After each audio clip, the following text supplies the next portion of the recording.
Hello friends, I have a quick video for you today. I have just received back my Nikon Z7, which I sent in to do the ProRes RAW video upgrade.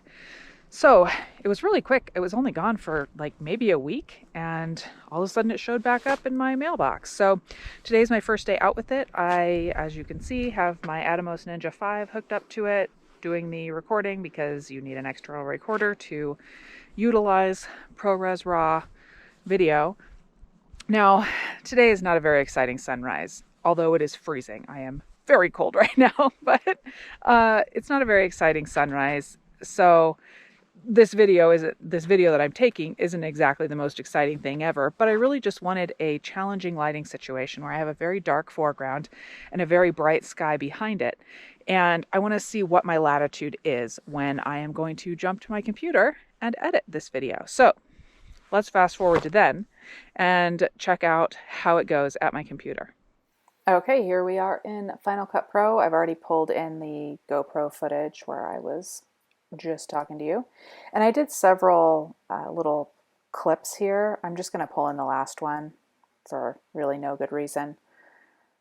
Adding HDR clip to SDR project. Yeah, I kind of expected that. I heard that this was a notification that we were going to get. It has to do with the display. And that's okay. That doesn't mean that I'm not editing a ProRes RAW clip or anything.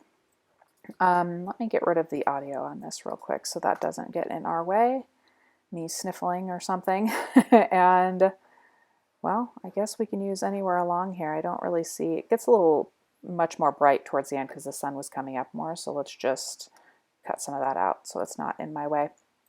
Okay, so I'm going to put the little disclaimer here that I am not super expert color grader or anything. I've been making videos on YouTube for over 10 years now, but I, in my entire history, have rarely, or really have only recently started to color grade my footage. So I'm just going to go ahead and tell you that now. Also, I've not done anything with this ProRes RAW footage yet, so this is going to be a first for me. So let's see how it goes. Also, real quick before I go any further, members, I did film Member Monday also while I was out in the field. I'll put a link below to where you can see Member Monday. I talk about a whole bunch of projects that are coming up and the next course that I will be releasing.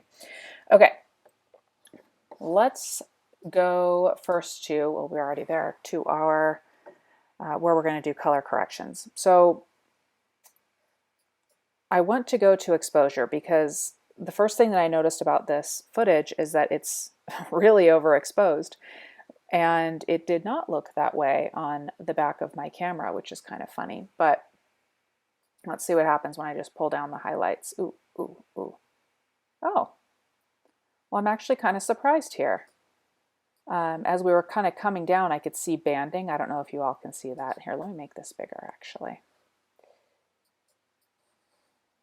There we go.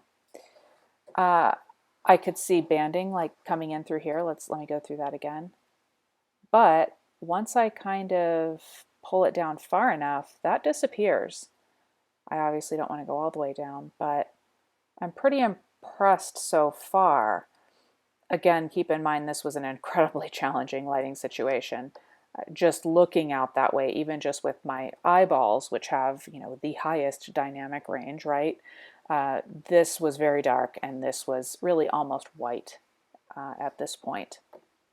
So, okay, so far I'm impressed. But let's see, let's just play with the shadows here, see what happens. I think, you know what I think I want to do? I want to bring up the whole thing just a little bit here.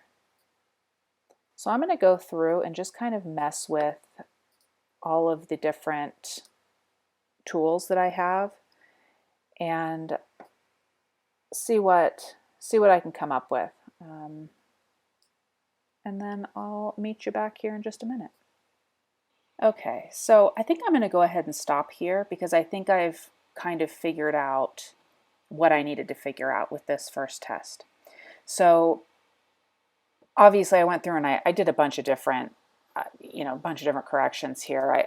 I don't know that I would normally go through and do all of these different corrections, but that is kind of the idea with this footage, is that you can go in and do a lot of different things.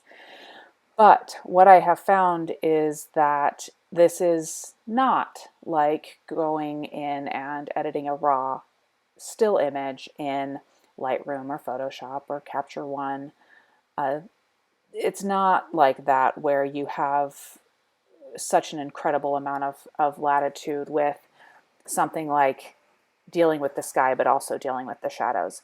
There is a limitation. That being said, I am really impressed that I was able to bring the sky up this much. Let's do a before and after. Before, after. Now, would I have been able to achieve this were I to have used 8-bit in camera or just 10-bit, which is what you already get when you purchase a Z6 or Z7. You can shoot 10-bit to an external recording device like the Atomos Ninja 5 that I was using. I don't know. And I kind of wish I would have I wish I would have tested that when I was out there. And I will be testing that, because I do plan to do some more with this, because this is pretty interesting.